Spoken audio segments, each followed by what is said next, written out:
Eccoci, buonasera. Lunedì 6 marzo, siamo alla fine, diciamo, del weekend calcistico, anche se stasera ci sono, come al solito, lo spezzatino che offre ancora delle partite e quindi andremo a vedere anche queste che sono appunto Sassuolo, Cremonese e Torino Bologna. Interessantissima anche quella appunto di Torino e Bologna. Ci sono stati dei risultati interessanti, la lotta per lo scudetto, nonostante la sconfitta del Napoli, è comunque quella legata in realtà solo alle posizioni di rincalzo per la Champions, anche se il Napoli perde, ovviamente ha così tanto vantaggio che quindi sarà veramente difficile per i seguitici tentare di raggiungerlo.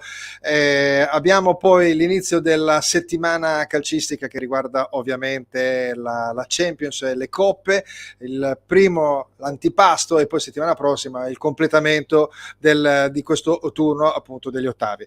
Andiamo a vedere adesso un attimo la parte che riguarda chiaramente la nostra trasmissione, che ricordo che è in onda sui canali YouTube, Twitch e sulle pagine Facebook collegate, in principal modo quella di silviomusicradio.it. Vado anche a omaggiare l'associazione con cui ci siamo legati già da un bel po' di anni, Conosci Frederick, per la ricerca e la cura della tassia di Frederick, www.per-emma.it, unisciti alla campagna ogni giorno per Emma. Allora, sono molto contento di fare questa trasmissione con un amico e ci eravamo un po' persi di vista, nel senso che una decina di anni fa facevamo anche delle trasmissioni legate alla nostra squadra del cuore, che non lo diciamo perché chiaramente siamo dei professionisti, tanto emergerà lo stesso, e in ogni caso ho guardato un attimo anche la nostra corrispondenza su WhatsApp. Dovevamo fare una trasmissione 3 anni fa ed era una trasmissione prima del lockdown, quindi sono contento di riuscire a chiudere il cerchio e quindi io invito in trasmissione l'amico Emanuele Tramacere. Ciao Fulvio, come stai? Come state? Bene, so che sei un po' stanco ultimamente perché c'è una figliolanza, maschio o femmina? Maschio, Gabriele. È qui, si aggira nei locali. Si aggira nei locali che ha pappa in questo momento. 5 mesi e mezzo, giusto? Più o meno? Sì, 5 mesi e mezzo.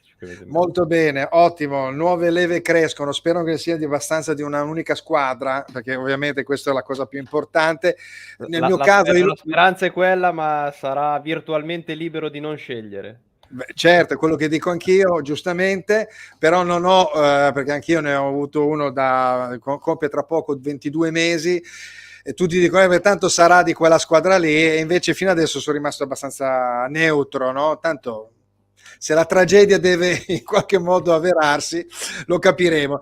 Va bene, allora senti, il piacere innanzitutto di ritrovarti dopo un bel po' di tempo, fare diciamo queste trasmissioni e parlare amabilmente. Emanuele Tramacere nel frattempo è cresciuto e quindi da un punto di vista professionale.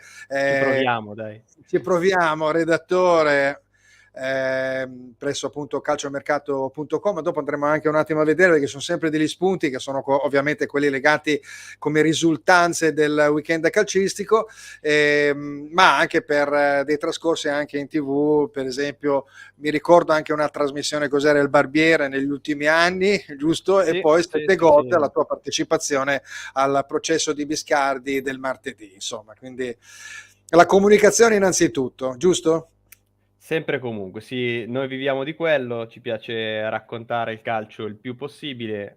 Personalmente io preferisco la forma scritta, però al giorno d'oggi è sempre non metterci la faccia vuol dire nascondersi, quindi ci proviamo ovviamente cercando di essere il più equilibrati possibile a prescindere da quello che è la nostra fede, la professione la mettiamo sempre davanti. Il Barbiere era la mia trasmissione, la gestivo del tutto io, poi qualcosa si è rotto, lasciamo stare quello che è stato il trascorso, e quindi di fatto adesso sono oltre a calciomercato.com dove scrivo, produco eccetera eccetera, anche a 7 Gold dove ovviamente faccio la parte mercato del processo di Biscardi bis con il figlio Maurizio che saluto, colgo l'occasione per salutarlo.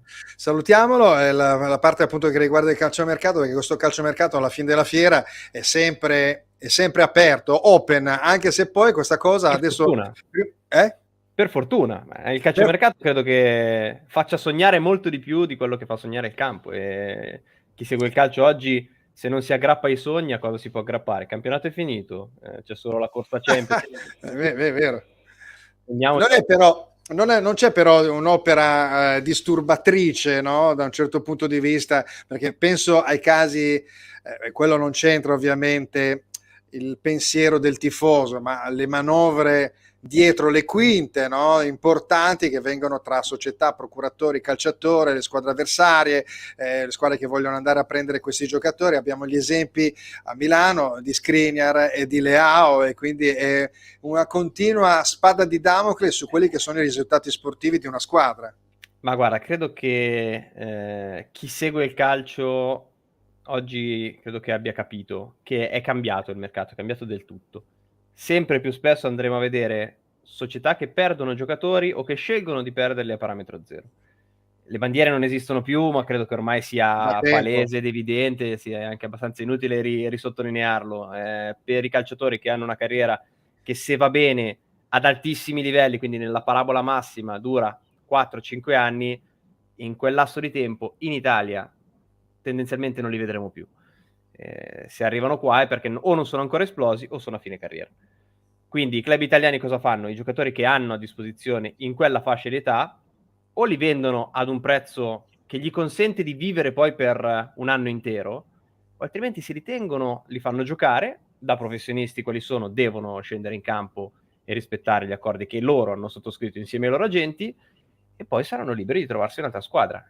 Credo che arrivare a presentare delle offerte di rinnovo che superano e di tanto i tetti di spesa che hanno adesso delle società sia controproducente. Quindi io sposo la linea che stanno tenendo tutti i top club, che è quella di darsi un limite. Non possiamo competere con la Premier, non possiamo competere con Real, Barcellona, Paris Saint-Germain, Bayern Monaco. Al di sotto di queste ci siamo noi. Quindi gli stipendi che possono dare le altre oggi per noi non sono sostenibili. Beh, da un certo punto di vista ci dà anche la possibilità di poter anche, speriamo, perché qua subentra ovviamente l'amministrazione pubblica, chiamiamola così, insomma, come si può dire, chi governa il calcio, no? Ovviamente subentra anche la questione legata per esempio alla parte giovanile, ai vivai, alle strutture, eccetera, eccetera, perché a quel punto lì noi dobbiamo cercare di industriarci, perché se tu ti industri in modo sbagliato viene fuori il malaffare. Se lo fai in senso virtuoso, allora magari le cose incominciano anche ad avere un altro senso, perché penso anche da un punto di vista solo prettamente tecnico, non lo dico neanche tattico, da un punto di vista tecnico, una volta, io poi una certa età, mi ricordo che l'Italia era la prima nei portieri, la prima nei difensori, nello stopper, nel centravanti, l'ala destra, c'era il numero 10 che erano i nostri grandi campioni degli anni 70-80. Adesso facciamo un po' fatica, no? Giusto, Emanuele?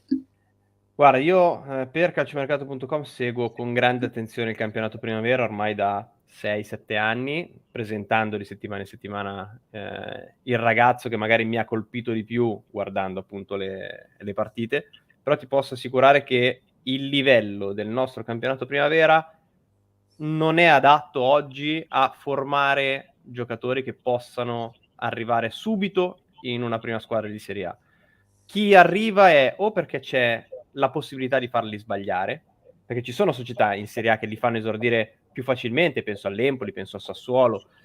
In quelle società di fatto il margine di errore è concesso, perché sostanzialmente il loro core business è proprio Sì. quello di far giocare i giocatori e poi andare a rivenderli. Ma Inter, Milan, Juventus, in parte la Roma, adesso la Roma un po' di più si sta ritrovando a farli giocare questi giocatori, ma più per necessità che non per virtù, perché non avendo il budget per poter andare a comprare giocatori che allarghino la rosa, a questo punto si lanciano i giovani. Però il passo che c'è oggi fra la primavera, che è il nostro massimo campionato a livello giovanile, e la Serie A è troppo grande. Non ci sono le strutture, spesso e volentieri si fa giocare in campi che sono disastrosi, non sono seguiti i ragazzi, non c'è budget per formare e pagare gli allenatori, perché gli allenatori del settore giovanile, il loro obiettivo numero uno dovrebbe essere quello di formare i giocatori, non cercare di fare risultati per mettersi in mostra e poi avere una carriera che gli permetta di vivere con il calcio. Quindi c'è un problema a prescindere a livello giovanile nei nostri nei nostri settori giovanili, strutture, istruttori e tendo a dire anche ragazzi, perché i ragazzi di oggi non so come mai, forse credo che sia un naturale sviluppo, si stanno un po' allontanando dalle piazze, dalle strade, a favore delle piazze virtuali, evidentemente, e quindi c'è anche forse un po' meno materiale in cui andare a cercare. Sì, Si sperimentano molti più sport, il calcio sì. rimane magari una passione che ti trasmette il genitore, però poi vai a metterlo in pratica, andare ad allenarti, fare sacrifici martedì, mercoledì, giovedì sera, la domenica, tutti i weekend. Beh, I giovani d'oggi non sempre sono disposti a fare tutti questi sacrifici. hai detto due cose su cui mi piacerebbe fare una riflessione. Allora mi domando come mai la Croazia negli ultimi 2 campionati del mondo è arrivata tra le prime 4 e sono 4-5 milioni di abitanti. E allora quindi vuol dire che il bacino c'è una selezione naturale all'interno dei loro campionati che non sono poi ovviamente eclatanti, non hanno queste grandissime strutture. E poi dall'altra parte hai messo proprio il dito nella piaga nel discorso un po' in generale di tutta la ristrutturazione che dovrebbe essere fatta a livello giovanile. Mi fa anche piacere una cosa, che quindi è la constatazione del fatto che il giovane in questo momento non è pronto e preparato, e quindi quando sento dire il tifoso medio dice ma mettiamo dentro quello lì, io ho sempre detto quello lì è bravo, se è bravo gioca, se non è bravo si accomoda in panchina, lo Però sentiamo ogni attenzione, faccio domenica. una piccola precisazione. Non è che non ci sono ragazzi che sono, diciamo, pronti per fare un'esperienza. Ce ne sono magari non sono di tutto il settore giovanile. Penso all'Inter l'anno scorso che ha vinto lo scudetto primavera. Di quella squadra credo che 2/3 potevano essere pronti per un salto in una prima squadra. Il problema è che poi manca anche il passaggio successivo, l'avere il coraggio di farli giocare e permettergli di sbagliare. Nelle nostre big non permettiamo di sbagliare No, neanche a un giocatore fatto e finito. Figuriamoci a un ragazzo che si approccia per la prima volta ad un calcio che, ad esempio, a San Siro pieno con 80.000 persone, quando fino al giorno prima giocava a Sesto, quando a vedere le persone, a vedere le partite c'erano, se va bene, certo. 200, 250 persone. Cioè, Vabbè, capirai che c'è una differenza. mi apri già subito un argomento che avevo in qualche modo già fatto, messo come simbolo proprio questo giocatore. Ecco, lo vediamo qua, Dumfries. Entriamo subito in un discorso interista. Vengono in mente tanti casi, uno su tutti, quello di Brozovic, quando uscì sotto Spalletti alla fine del primo tempo, fischiato da tutto lo stadio, quando si vedeva lontano Miller che era un giocatore superiore di qualità, e dopo è stato bravo Spalletti ad arretrarlo nella posizione in cui giocava già nella nazionale. Quindi c'è anche questa tendenza un po' strana, specie poi nel pubblico interista, di andare in qualche modo ad affossare i propri giocatori, ma non è solo l'unica squadra, ovviamente, ce ne sono anche altre. Ma guarda cosa sta succedendo anche a De Ketelare dall'altra Sì. parte, con il Milan, e lì è l'esatto opposto, cioè per De Ketelare non arrivano neanche i fischi, cioè sembra quasi che il Milan, i tifosi del O Milan, rassegnazione o attesa, o rassegnazione o attesa. credo che vogliano cercare magari di coccolarlo anche un po', di farlo sentire protetto, ma magari non è neanche quella la scelta giusta. Cioè, il tifoso oggi, ma perché purtroppo Inter e Milan non sono più l'Inter e il Milan di qualche anno fa, non possono più Certo. permettersi giocatori fatti e finiti, lo dicevamo prima, quindi scommettono su dei giocatori, e se tu impegni in questo periodo storico gran parte del tuo budget di mercato su un singolo giocatore, quel giocatore in un modo o nell'altro deve rendere in campo, altrimenti diventa un fallimento dal punto di vista Quindi imprenditoriale, non dal punto di vista del sì. giocatore. No, no, anche Quindi perché poi si sta vedendo, forse incomincia un po' a smollarsi, però ragazzi, ha impiegato un bel po' di tempo per arrivare a questa situazione, ancora lo attendo alla prossima partita, non credo che lo schieri, perché ma se anche inizio se ha stagione fatto... non ci fosse stata la pressione di ottenere dei risultati per forza di cose, a prescindere da quanto sia stato pagato De Ketelare, ma hai fatto fatto vedere la foto di Dumfries che oggi 9 su 10 becca qualche fischio perché nella testa dei giocatori italiani e dei tifosi interisti, scusate, non sa stoppare la palla e sa solo correre. Certo, non è Hakimi, credo che questo sia evidente, però c'è una differenza fra campione e Brocco, cioè in mezzo c'è la via di mezzo Esatto. che porta a giocatori di medio-alto livello, come credo che sia Dumfries, come credo che sia anche De Ketelare. Ma se gli puoi permettere di sbagliare 2 partite di fila, anche senza toglierlo dal campo. Cioè, il vero problema di fondo è che in questo momento, se De Ketelaere a inizio stagione avesse trovato un minimo di continuità sbagliando 4 partite di fila, magari la quinta la azzeccava, oggi avevamo un De Ketelaere diverso. Se Dumfries, da quando è tornato dal mondiale, avesse giocato con costanza da Napoli in poi, e invece si è trovato davanti Darmian insostituibile, gran cuore, Dumfries come fa a rientrare? Ma guarda Gosens, stesso discorso, cioè certi giocatori hanno bisogno di trovare continuità, dato che non sono qualitativamente eccelsi, perché non ce li possiamo più permettere. La maggior parte dei giocatori di fascia alta, di alto livello che arrivano nel nostro campionato sono forse No, fisicamente prestanti. poi abbiamo Quelli anche bravi, quelli bravi coi piedi in Italia li vediamo sempre meno.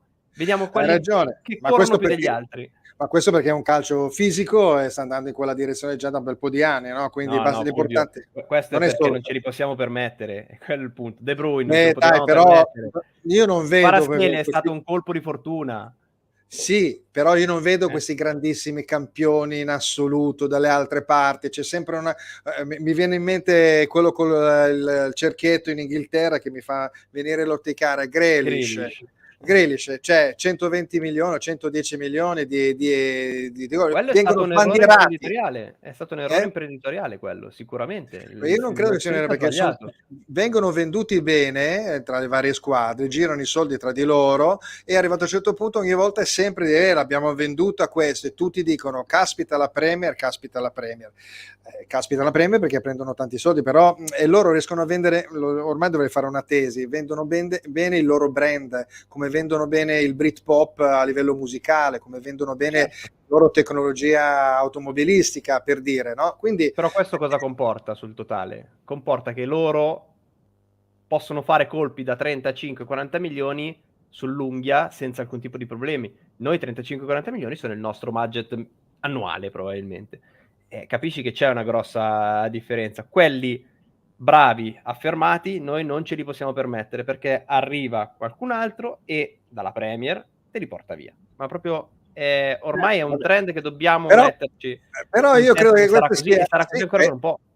hai ragione, deve essere questo attualmente il nostro core business, preparare, fare cassa e fare plusvalenza, attrarre ovviamente dei capitali dalle altre Premiership, la Premier League in prima misura ovviamente, e quindi fare cassa, altrimenti i soldi dove li andiamo a beccare, no? Ovviamente, quindi però devono essere bravi nella crescita, nell'andare a plasmare ovviamente i giocatori nel tempo, quindi tutto quel discorso che dicevamo prima a livello giovanile. Dunque, tra l'altro, dato che stavamo parlando di Inter, permettimi, una brutta notizia per l'Inter in questo senso è l'addio di Roberto Samaden, che è stato responsabile del settore giovanile dell'Inter per 30 anni praticamente, non gli ultimi forse 15 da responsabile, prima comunque era dentro il settore giovanile, e oggi a fine stagione andrà via perché non c'è più budget per lavorare, perché dalla proprietà il settore giovanile è un costo che oggi non è sostenibile, cioè il budget dal settore giovanile è stato spostato alla prima squadra. Capite che c'è un problema di fondo, tu stai vivacchiando con una proprietà che non sappiamo nel 2024 quale sarà e nel frattempo perdi uno dei responsabili, degli artefici. Samaden credo che sia il direttore, l'uomo che dirige quindi il settore giovanile più vincente degli ultimi 30 anni, 16 titoli, 17 titoli. Cioè, quanti ragazzi sono passati dal settore giovanile dell'Inter e sono poi esplosi. Ci sarà un merito dietro e tu sposti in un momento storico come questo in cui i giocatori fatti finiti non puoi andare a prenderli, sposti il budget dal settore giovanile alla prima squadra, ma comprati un Correa in meno e investi sul settore giovanile per fare un nome a caso. Vabbè, tanto per andare a prendere uno, insomma una trentina. No, ti sto facendo l'esempio dell'errore imprenditoriale, forse quello più grande fatto da Marotta negli ultimi anni, cioè nell'estate in cui vendi Lukaku e hai un minimo di margine per poter spendere e ce l'hai solo perché hai venduto bene in Premier, tu quel budget lo spendi per un giocatore che oggi è la quarta scelta del tuo attacco. infortunato, che si infortuna sempre. Vabbè, questo non vuol dire nulla. Salutiamo innanzitutto Anna Maria Pavesi, abbiamo qui anche Franco Monico Bocchicchio, che è un grandissimo disegnatore del calcio, l'abbiamo avuto anche in puntata precedente 3 settimane fa, e lui ci dice: Dumfries è tornato al mondiale con l'etichetta di uomo messo sul mercato sull'altare del bilancio, temo si sia defocalizzato. Da un certo punto di vista non è sbagliato neanche questo, però vabbè, il professionista dovrebbe essere in qualche modo sempre motivato. Concordo su Samaden, e poi si esprime: quando abbiamo incassato le cessioni dei giovani talento, brutto segno, vabbè, insomma, questo lo sappiamo. Quindi c'è il discorso appunto del giocatore che in questo momento storico si trova compresso, sa che potrebbe andare via, che dovrebbe andare via, le motivazioni insomma sono sempre più difficili, no? Ma chi gliele deve trasmettere le motivazioni? A parte No, l'essere professionista, cioè... il professionista deve andare fino in fondo. Sì, però io nel mio lavoro da professionista vado, mi presento tutti i giorni, magari se ne rendo 80 e so che me ne devo andare via invece che 100, vabbè, pace. Ci deve essere qualcuno, ci deve essere il manico che si Certo. sostituisce. Sempre più gli allenatori dovranno avere a che fare con questo genere di Certo. situazioni. Perisic l'anno scorso è durato al 100%, che se sapevamo già che non avrebbe rinnovato con l'Inter fino alla fine. Non sempre la testa del giocatore basta, ci vuole anche qualcuno che magari sta sul pezzo, e io in questo momento non credo che Simone Inzaghi abbia questa capacità.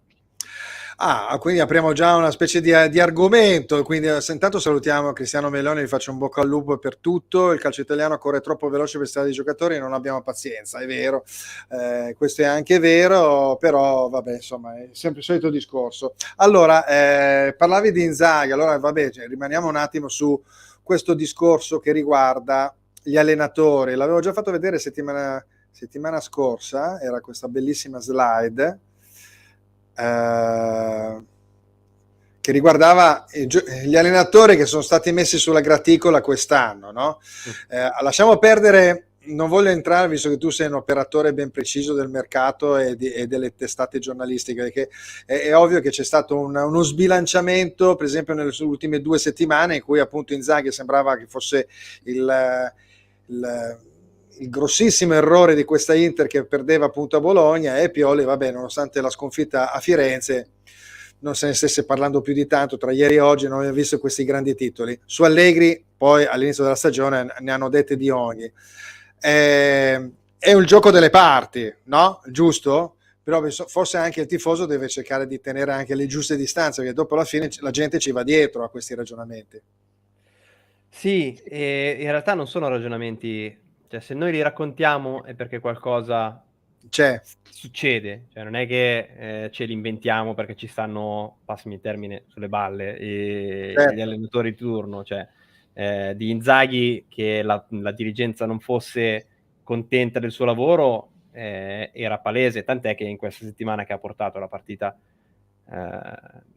di ieri, di fatto ci sono state almeno 3 riunioni tecniche alla Piano Gentile con il confronto diretto con Marotta, Ausilio, Baccin, Antonello e Inzaghi, più la squadra, una di queste 3. Cioè, vuol dire che tanto bene non si stava. Questo te lo posso assicurare. Anche e il comunicato, posso raccontare... scusami, anche il comunicato della curva, curva è un po' più datato, bisogna anche capire quanto è stato spinto questo comunicato. Appunto la società non tende a difenderlo in quella situazione, no? E quindi lascia un po'. Bisogna capire, probabilmente anche la società in quel momento non è che non la pensasse tanto diversamente dai tifosi. Detto ciò, noi sappiamo che già dalla fine dell'anno scorso qualche ragionamento, qualche stortura nel rapporto fra Inzaghi e la dirigenza c'era stato, dalle dichiarazioni che lui ha fatto, che non sono piaciute. Ho vinto comunque 2 trofei, con me si ottengono sempre gli obiettivi. Nelle ultime 7 partite di campionato ne abbiamo vinte 6 l'anno scorso. Capisci che hai perso quella che ti ha tolto lo scudetto, cioè, non può essere una dichiarazione da Inter. È sempre molto difficile parlare anche, ovviamente. Sì, è un allenatore che gli manca quel qualcosa, forse, per diventare un allenatore più importante, ecco, diciamo, galleggia lì e quindi si spererebbe in qualcosa di più. Senti, parliamo invece della sponda rossonera, no? E quindi da questo punto di vista adesso loro, il Milan è in classifica in quinta posizione, ovviamente dalla quinta posizione fino alla seconda c'è tutto da giocarsi. L'Atalanta oramai credo che stia segnando il passo e quindi non credo dovrebbe rimanere sesta, no? Quindi a meno che non rientri la Juventus con il rientro dei famosi 15 punti. Come la vedi tu a livello del Milan, visto che adesso ha avuto il rientro di alcuni giocatori, ha il prossimo scoglio col Tottenham, che comunque è una squadra che anche se ha perso è una squadra che comunque è lì, è una squadra che in campo inglese è difficile andare a superare. Come vedi? Perché una volta scollinata l'ottavo di finale lo passi, credo che cambiano anche un po' le cose. Io credo che, per tornare al discorso che facevamo prima, siccome non abbiamo giocatori abituati nel pieno della loro maturità calcistica a affrontare una stagione così ricca di impegni, questi impegni internazionali, che sono i più importanti nella carriera di un giocatore, cioè chi non Certo. sogna di giocare la Champions League, condizionano inevitabilmente il percorso che si fa durante l'arco di una settimana, durante l'arco delle settimane, perché se io fra una settimana e mezzo so che c'è il ritorno dei quarti di finale col Tottenham, Ci penso un po'. a metterci la gamba Esatto. sempre e comunque, siamo sicuri che ho voglia di mettere. Poi tu hai citato la Juventus, noi stiamo forse sottovalutando un po' questo fattore, cioè non avere la Juventus con quel meno 15 rifilato a campionato in corso, per me è inciso nella testa delle rivali, perché avere la Juventus che combatte con te è una cosa, Certo, non avercela è un'altra. perché Quindi è magari probabile. il quarto posto che resta l'obiettivo Certo, salva bilancio di tutte, non te hai lo giochi ragione. più con 5 società di cui una probabilmente più forte di te, almeno a livello di rosa, ma te la giochi con le altre 3, ne sta fuori una di queste 4, nella mia testa magari non sono io, c'è comunque molto tempo per andare Hai più ragione. avanti a recuperare. Quindi anche questo è inciso e anche qui deve essere bravo l'allenatore a far capire che c'è qualcosa che Sì, bisogna mettere sempre e comunque. Cioè parallelamente, Antonio scusami, Conte nell'anno dell'Inter era un martello, beh, magari non proprio tutti devono essere a livello di Antonio Conte, però c'è anche qualcosina in più. è bello, lui riesce a tirar fuori il sangue dalle rape, no? Mi dicevano che appunto anche negli allenamenti il giorno dopo la gente, no, i giocatori andavano via dal centro di Appiano non sapendo il giorno dopo a che ora ci sarebbe stato l'allenamento, per metterli sempre sulla corda, per dirne una, no? E poi vabbè, comunque al di là di questo non dico che bisogna essere come ovviamente come dici tu come Antonio Conte, però magari un pochettino più, come si dice, di garra, un po' più di pepe al sedere forse ci vorrebbe.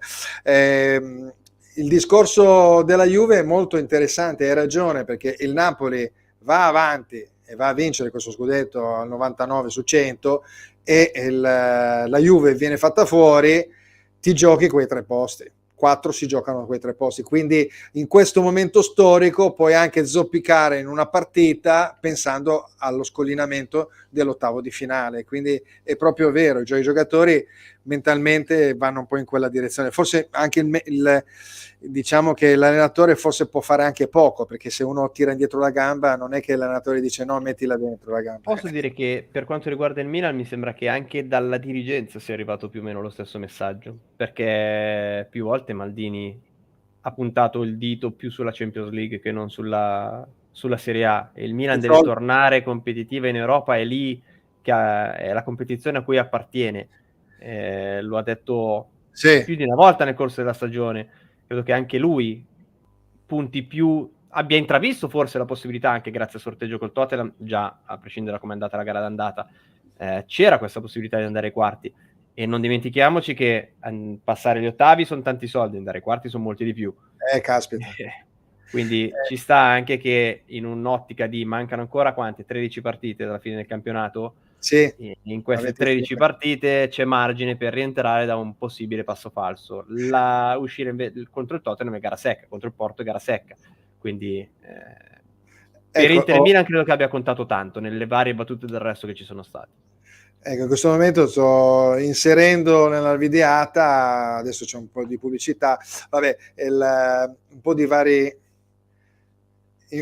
diciamo, notizie di calciomercato.com, e una di queste era, l'avevo letta prima, eccola qua: possiamo vincere la Champions, ho chiesto a Baresi, la 6 di Baresi, eccetera eccetera. Quindi evidentemente, al di là delle dichiarazioni che vengono fatte magari più che altro per tirare su di morale in qualche modo, Vabbè, perché no? ci può stare. No? Perché non possono vincere la Champions? Alla fine sono 6 partite dentro e fuori, andata e ritorno, è una finale unica. Sì. Il calcio ci ha insegnato spesso e volentieri che in una partita del genere si può fare risultato, quindi ci sta che una squadra come il Milan, dopo il sorteggio ovviamente, possa prendere, ma fai un po' adesso il toto passaggio del turno. Ci sono già tante big che non ci sono più in questa competizione. Andiamo a vedere. Paris Saint-Germain e Bayern Monaco, una delle due salta. Liverpool Real Madrid, una delle due salta. Vediamo il tabellone. Milan, eccolo qua. Allora, Benfica, Club passa Brugge. una fra Benfica e Club Brugge, che sono alla portata, al di là di quello che è successo nel girone della Juventus. Oggi il Dortmund è davanti al Chelsea, quindi passerà il non sta vivendo una bellissima stagione, è alla portata. Non dico che se becchi il Chelsea sei favorito, però una chance potresti avercela. Io credo che ingiocabili, tra virgolette ingiocabili, perché poi, come detto, partita secca, può succedere di tutto. Bayern, una fra Bayern e Paris Saint-Germain, a prescindere da chi passa, Manchester City e Real Madrid. Con le altre, bene o male, te la puoi giocare. Quindi perché non sognare? Poi magari ti becchi il derby ai quarti, se passano entrambe. Beh, sarebbe bello per il calcio italiano, ecco, finalmente sarebbe una cosa. Abbiamo poi un Napoli entra a Francoforte, che poi, tra parentesi, Francoforte sta andando anche molto bene, sembra che sia quinto, eccolo qua, quindi con il Bayern però leggermente allungato assieme al Dortmund, e comunque erano più accorpate 1 o 2 settimane fa. È un po' più, diciamo, divertente il campionato inglese da un certo punto di vista, anche se qua, vabbè, le prime due si sono un po' staccate, però dietro a seguire tra Manchester United, che ha preso la scoppolata, poi il Tottenham, Liverpool, Chelsea, insomma anche lì sono da recuperare in qualche Liverpool, modo. se non ricordo male, con una partita in meno, quindi potenzialmente sarebbe quarto, dopo tutto quello che abbiamo detto di Klopp nell'immediato post 5-2 con il Real Madrid. Klopp credo sia l'esempio di un allenatore che sa allenare, sa vedere i giocatori che ha a disposizione durante la settimana e sa farli rendere al meglio, magari sbagliando un po', ci ha messo un po' quest'anno effettivamente a sistemare le cose, però Darwin Núñez, che l'anno scorso sembrava il centravanti più forte del mondo, probabilmente per il calcio della Premier da 9 non va bene, se ne è accorto, lo ha messo esterno e oggi sta iniziando a rendere molto di più. È uno di quegli allenatori che prima pensa ai propri giocatori e poi eventualmente ha il modulo, no? È una piccola frecciata, se vuoi leggerla a qualcun altro. È stato uno di quei nominativi papabili in questa settimana, appunto, in cui Inzaghi out, però anche andare a prendere un allenatore del genere con una cifra pazzesca, non credo che le casse dell'Inter possano permettersi una situazione del genere, no? Quindi no, ne ho letti tanti, sinceramente, ne ho letti, mi hanno chiesto di tanti nomi. Quali nomi? Ho tanti tifosi interisti che sognano Simeone, ad esempio. Simeone, sì. 22 milioni prende all'anno, no? Ok, che magari per l'Inter magari potrebbe fare uno sconto, però passare da 22 a 6 mi sembra veramente fuori portata, ma vale lo stesso discorso per Klopp. In tanti sognano Mourinho, non so come la vedi tu, e su Mourinho in realtà un ragionamento si potrebbe fare, detto che non c'è niente su Mourinho, se non che a fine stagione potrebbe lasciare la Roma. Mourinho comunque una scelta di ridursi l'ingaggio per rimettersi in gioco l'ha già fatta, quindi sfruttando i vantaggi del decreto crescita si potrebbe confermare l'attuale ingaggio che ha la Roma, eventualmente se dovesse decidere di rimanere in Serie A e magari scegliere di un ritorno. Detto ciò, io credo che alla portata delle casse dell'Inter, nel caso in cui dovesse arrivare un esonero di Simone Inzaghi a fine stagione e nel caso in cui dovesse arrivare bisognerebbe trattare una buona uscita, perché il contratto è lungo, è stato rinnovato da poco. Credo che possa permettersi allenatori che sono magari a 1 o 2 passi indietro nella loro carriera, penso magari a Stankovic, penso magari a Thiago Motta, ex che hanno vissuto lo spogliatoio e che sanno cosa vuol dire vincere, e questo sarebbe un plus secondo me, però non ancora affermati come certo. Klopp, Simeone. Un Thiago Motta lo vedrei Luis bene Enrique. Sì, è vero. Thiago Motta lo vedrei bene perché comunque era un giocatore in campo che faceva muovere la squadra, quindi credo, ma anche Stankovic, però Stankovic è un po' più bloccato sulla questione fisica, secondo me, anche perché poi adesso ha delle legate da pelare non indifferenti con la Sampdoria. Vabbè, che quindi non rimarrà la Sampdoria a fine anno credo che sia palese, però. No, ovvio, certo. Senti, andiamo a vedere per esempio il discorso, parlavamo dalla prima in classifica, non possiamo non parlare un po' del Napoli, no? Una volta che di Premier, non so se hai avuto modo di Scusami? a proposito di Premier League, ha parlato Sì, prego? poco fa di Premier League, mi senti? Sì, ti sento. Ha parlato poco fa Osimhen, a margine di un premio che ha ritirato, ha detto la Premier, chissà un giorno, io credo che la prossima estate, se non arriva un rinnovo faraonico di contratto, sarà quella in cui Osimhen, nel pieno della sua carriera, lascia la Serie A.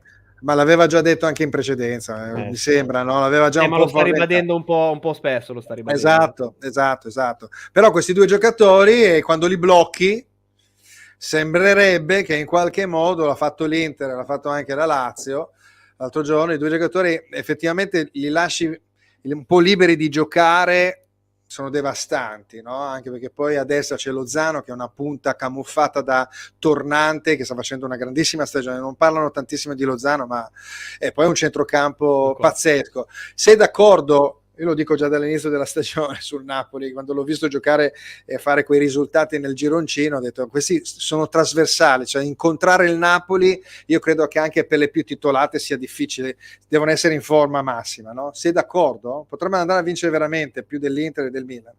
Sì, perché è una squadra che in campo aperto sa far male molto più di tante altre, e soprattutto quando incontri squadre attrezzate, difficile che le trovi chiuse con il pullman davanti alla porta, ecco. Certo.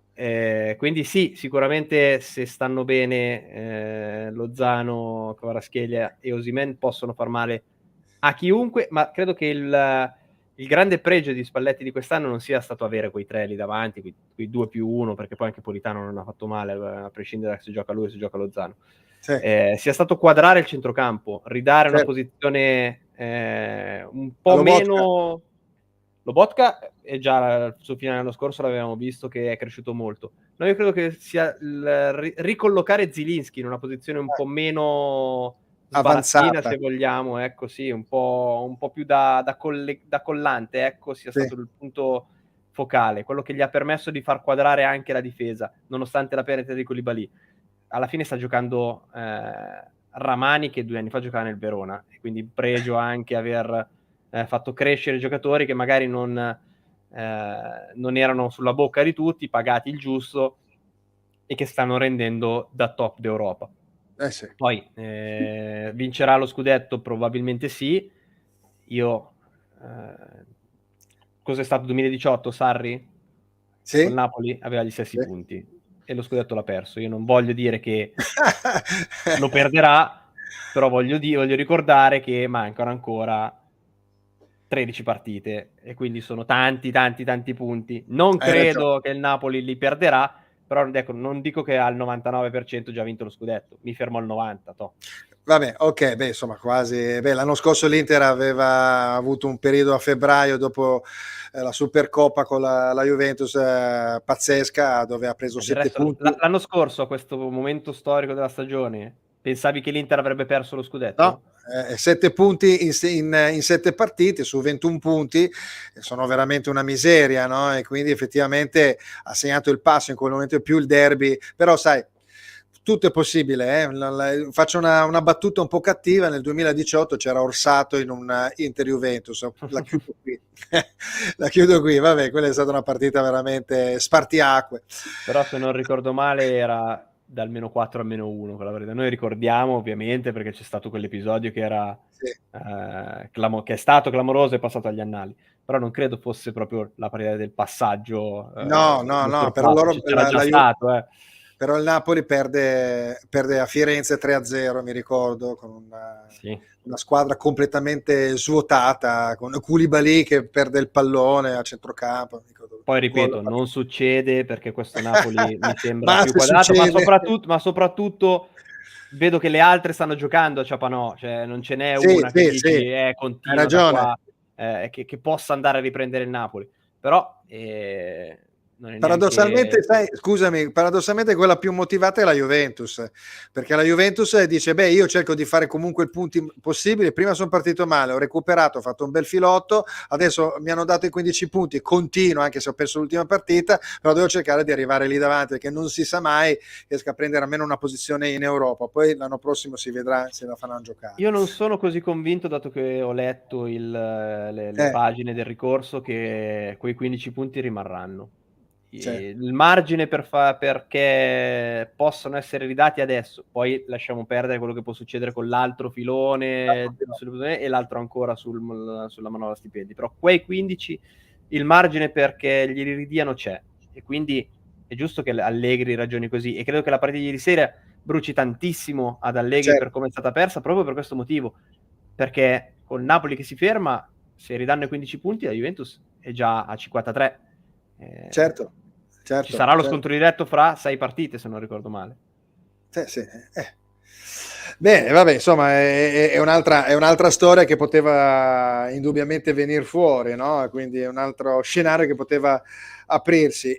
Senti, altri personaggi, abbiamo parlato prima di Mourinho, però Mourinho all'Inter, sinceramente non lo vedo come cavallo di ritorno, e spero proprio di no, anche perché andrebbe a intaccare, perché l'abbiamo visto con Sacchi, con Ancelotti, con tanti giocatori che dopo ritornano ed è un problema, no? A meno che non sei un tecnico un po' più giovane, performante, come era l'Ancelotti per esempio, inizialmente. Però vabbè, quando ho fatto il ritorno, effettivamente il ritorno al Milan non fece bene, è vero. Però vabbè, se ti proponessero dopodomani Mourinho a cifre che sono sostenibili per te, non lo prendi? Solo per il passato che ha avuto? Sì, no, proprio perché da un punto di vista proprio, chiamiamolo così, affettivo. Sono sicuro che non è una... Mourinho lo prendo ovunque. Perché mi dà titoli, mi fa parlare di lui 24 ore su 24, ci fa divertire.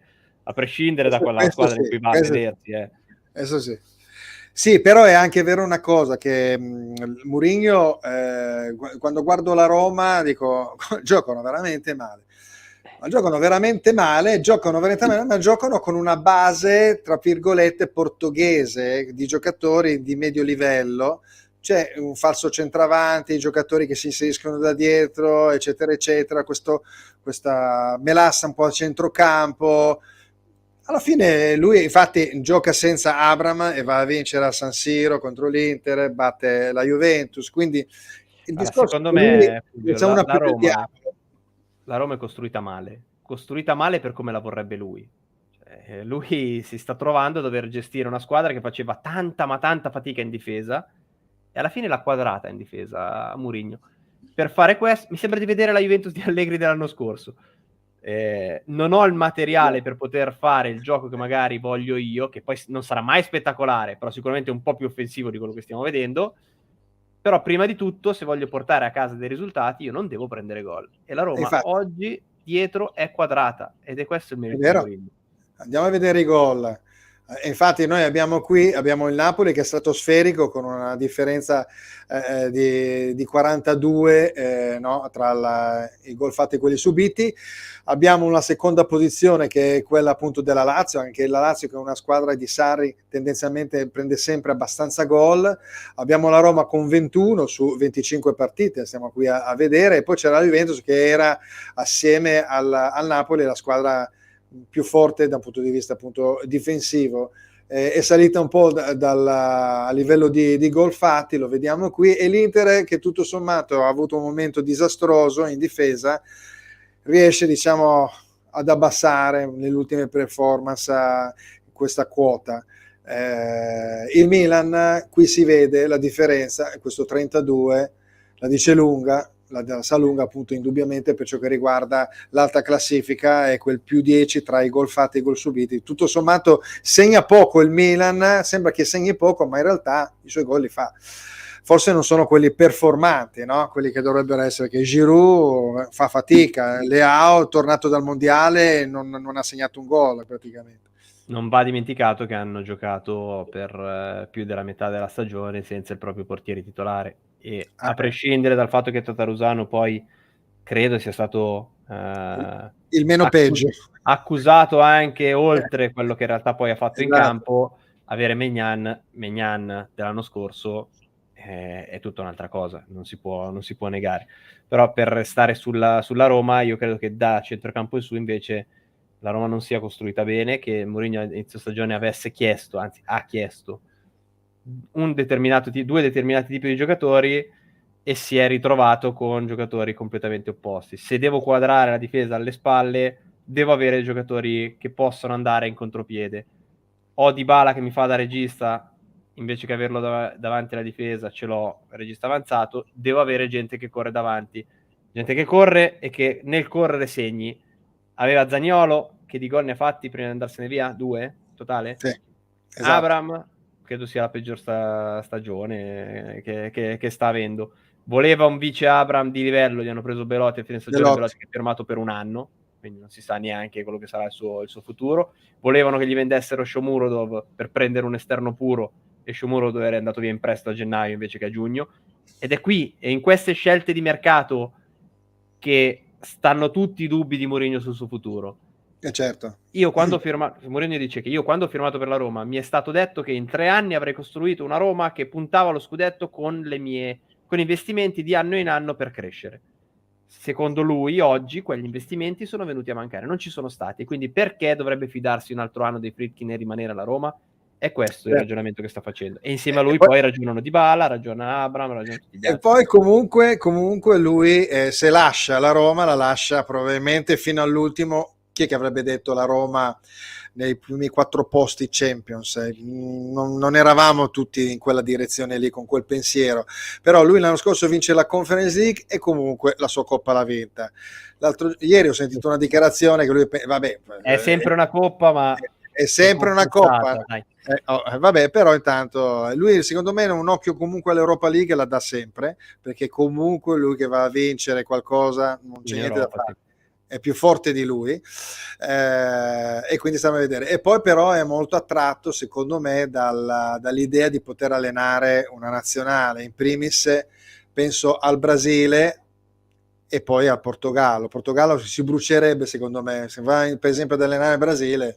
Non credo sia ancora il momento. Non è ancora il momento. Nella sua testa no. Nonostante i contatti col Brasile ci sono stati, questo certo. è assoluto. Sì, quindi sì. Se a fine stagione sul tavolo ha solo la panchina del Brasile e non ha una big che gli possa permettere di tornare a competere per vincere scudetti o competizioni europee, Champions, allora può essere anche che la prenda in considerazione. È comunque il Brasile. Portogallo non credo. Però nella sua testa c'è ancora l'essere allenatore, c'è già la Roma nella sua testa, già il Tottenham e la Roma nella sua testa sono stati dei piccoli, fra virgolette, passi indietro. Era abituato a prendere squadre di livello assoluto, fare mercati faraonici e lottare per vincere. Con la Roma ha firmato per un progetto, è una cosa nuovissima per lui. Chiaro. Quindi se ci sarà il prossimo anno un altro progetto un po' più di livello alto, forse prenderà quello. È anche vero che il progetto, ovviamente con i Friedkin, è un progetto, chiaramente un cambio di proprietà, è un po' più meccanico, no? Da far ripartire nel migliore dei modi, quindi insomma non sarà facile. A me delle difficoltà che hai tu proprietà interessa relativamente. Quando tu mi hai contattato, mi hai fatto certe promesse, quelle promesse me le devi rispettare. Come farlo? Peggio per te, cioè nel senso scegli tu come farlo. A me hai detto questa cosa, io voglio che questa cosa venga rispettata. Però comunque fino all'ultimo lui comunque è lì, se la gioca con la squadra che ha, indubbiamente.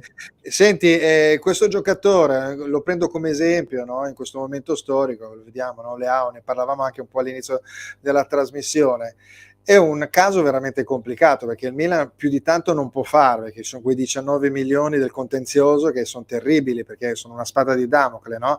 Il giocatore stesso magari potrebbe andare in un'altra realtà pagato, però anche le altre squadre non sono sceme, diciamole così, che devono andare in qualche modo a recuperare questo debito che ha il giocatore. Che pensiero ti sei fatto riguardo a questo, anche per dare una parola, non dico di conforto, ma far capire ai milanisti che ci può essere comunque uno spiraglio? Parere personale di Emanuele Tramaciere, Rafael Leao quest'estate sarà venduto.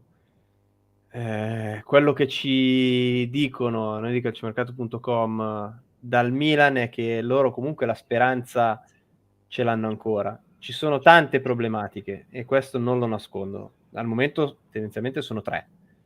La prima è, l'abbiamo detto prima, L'ingaggio. l'ingaggio. 6,5 più bonus per arrivare a 7 è l'offerta del Milan e non sale, non è salita nel corso degli ultimi 2 mesi e mezzo, e a quella cifra Leao non ha detto no, ma di fatto ha fatto capire che no.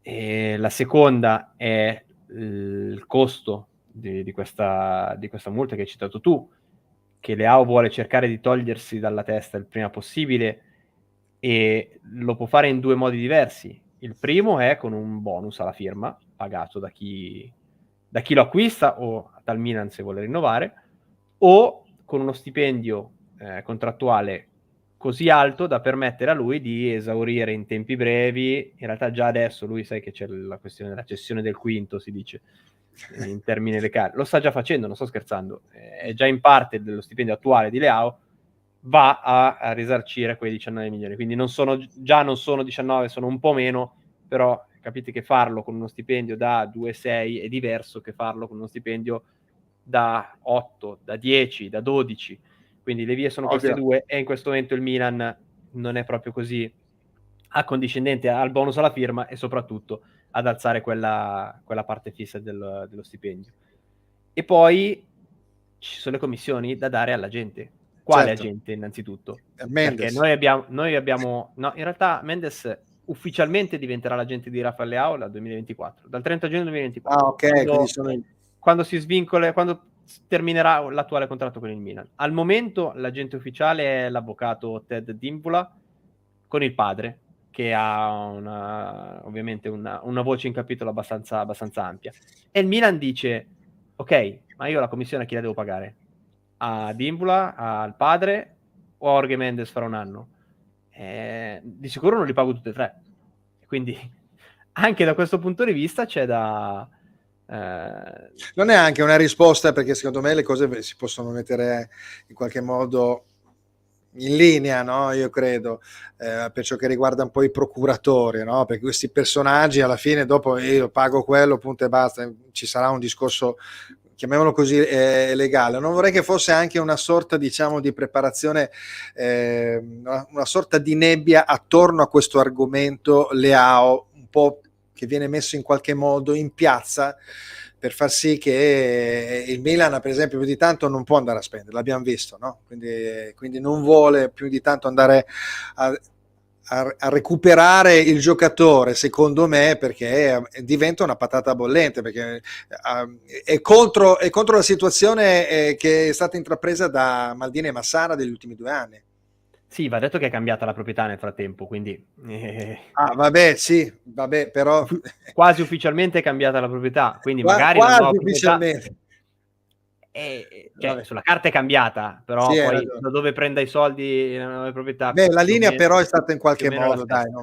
dai, la linea è un po' tracciata, no? Non sei convinto? Cioè, ci sono tutti questi soldi? Ad oggi Cardinale ha comprato il Milan per tot milioni di euro, la metà sono stati prestati da Elliott, che era la Appunto. vecchia proprietà. Questo è Esatto. proprio è definito. Quindi poi vabbè, Elliott è un fondo, quindi è libero di finanziare chi vuole. Detto ciò, se Cardinale avesse voluto tracciare una linea diversa da quella di Elliott, probabilmente l'avrebbe già fatto, e non l'ha fatto. Quindi si andrà avanti da In questo questo punto di vista. L'amministratore delegato Furlani era parte del CDA del Milan, con Elliott è passato a Redbird, quindi credo che l'indicazione sia abbastanza ben preciso. netta. Ma quello che ti chiedo io è: ma se oggi un club qualunque, quest'estate, un club qualunque ti porta 85 milioni di euro per Leao, tu Milan non lo vendi? Ma io lo vendo subito. Ma forse Leao, fosse Kvaratskhelia, fosse Osimhen, ma chiunque. Ma certo, ovvio. L'anno prossimo non li prendo più quei soldi, per parte Certo, che con Leao le prendo zero. Però metti ovviamente, che la un scadenza. giocatore qualunque fa, guarda Lukaku, cioè si fa male, sta fuori 4 mesi, 125 milioni diventano Sì, 42, sì, sono, no, no, sono certo. 80 milioni che mi permettono di vivere 2 anni tranquillo, se non Ma fosse ovviamente la proprietà dell'Inter, che e problemi ne ha altri. se il giocatore invece rimane in una forma continua, un po' come Donnarumma, tiene duro e va fino in fondo senza il rinnovo, ci può essere una situazione del genere?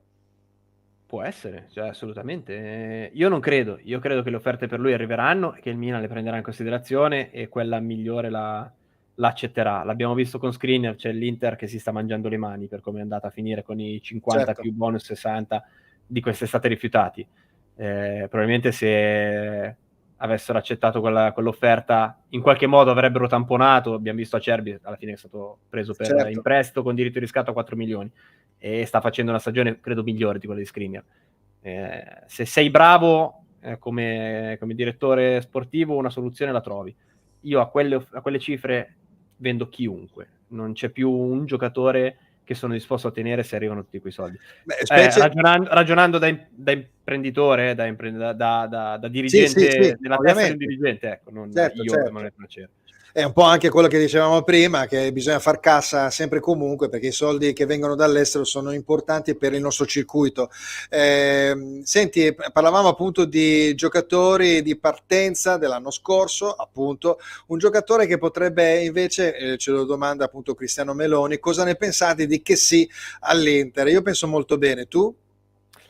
Penso che non ci sia una via tracciata così concreta come è stato raccontato dai media spagnoli.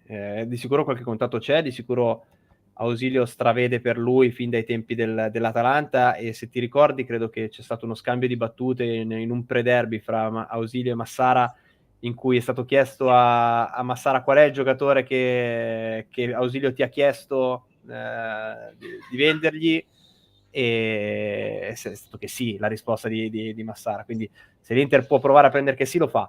Il problema è che in questo momento sta anche trovando un po' di spazio con il Barcellona, lui non vuole fare questo passo indietro perché lo considera un passo indietro, cioè ho lasciato il Milan a parametro zero in quel modo per andare a giocare nel Barcellona e dopo un anno di fatto sarebbe come dire ok, ho sbagliato, torno indietro. Quindi lui non è neanche così tanto propenso da questo punto di vista. Se deve lasciare Barcellona forse può farlo con un po' più di convinzione verso la Premier League, proprio perché di soldi eccetera eccetera. Vabbè. Però se quest'estate si dovesse trovare ancora nella stessa situazione dell'inizio stagione, dove Xavi non gli dà spazio, dove il Barcellona ha problemi, allora in quel caso potrebbe esserci una possibilità. Stiamo Però parlando credo che la possibilità sia dello scambio, quindi con non Brozovic. sì, Certo, con Brozovic. ma sì, no, ma infatti, anche perché poi arrivato a un certo punto Brozovic è un giocatore che in qualche modo è stato scalzato, mi dispiace un po', però effettivamente Cialanoglu sta giocando molto bene e che sì, in qualche modo messo in una posizione avanzata, è un giocatore che può aiutare anche a far fronte alle ripartenze della squadra avversaria. Credo sia il giocatore che stia mancando di più al Milan quest'anno, Esatto, non è De Ketelare, Tonali, Leao, Teo Giroud, eccetera, Origi sbagliato, eccetera, eccetera. hai ragione. Manca che sia questa squadra, era l'equilibratore. L'equilibratore, ma poi l'aveva messo nei tre davanti, centralmente nei tre davanti, andava subito a contrarre le ripartenze, no? Della squadra avversaria l'anno scorso. Non solo perché poi da quella posizione riusciva a tornare a fare anche la mezzala vera La nudica, mezzala, certo, sì, sì. quindi era veramente tant'è che Pioli quest'anno senza di lui si è trovato costretto a cambiare modulo perché Certo. erano saltati gli equilibri che lui era riuscito a dare. Hanno pensato di andare su una questione tecnica con De Ketelare, quindi vabbè, insomma, queste qua si sono scatenate. Nessero del Boccio dice che sì, mi piace da tempo, la sensazione è come se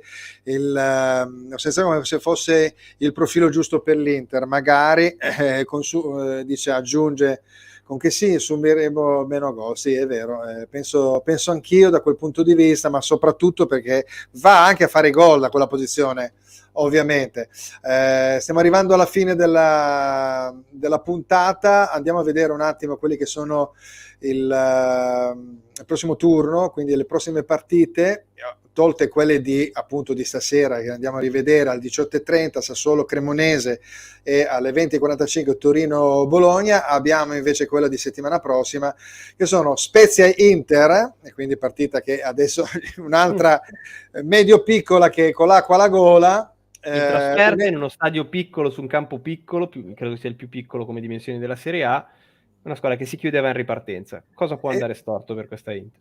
E poi c'è il turno di Champions, che quindi già sposta anche le attenzioni.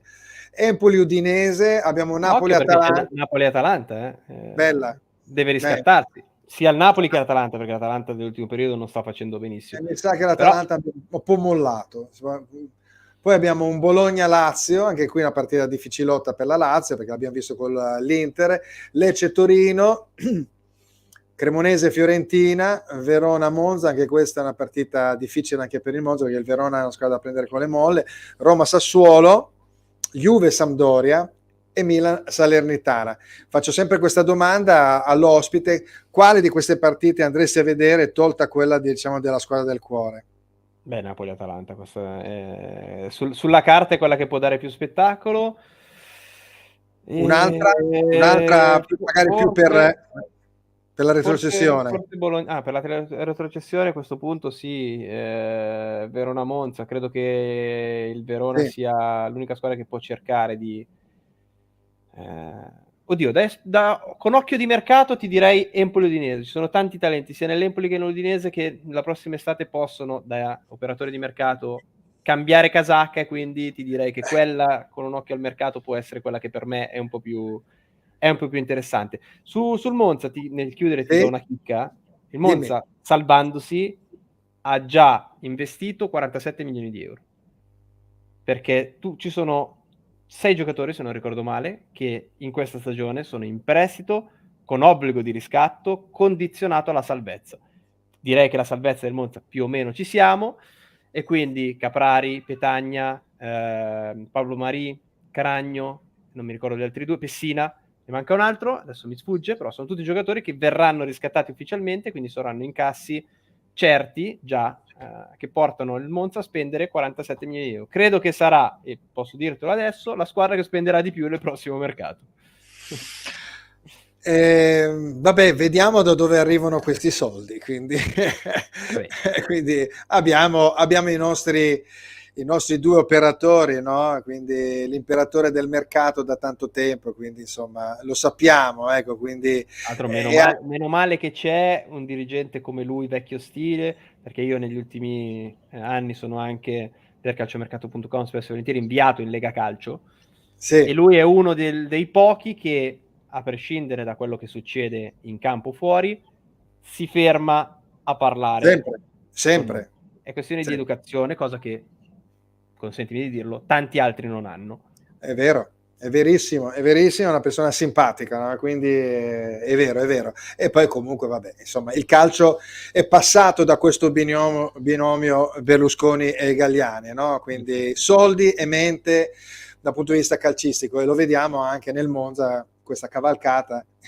Berlusconi pensa anche allo scudetto del Monza, chissà perché, vedremo.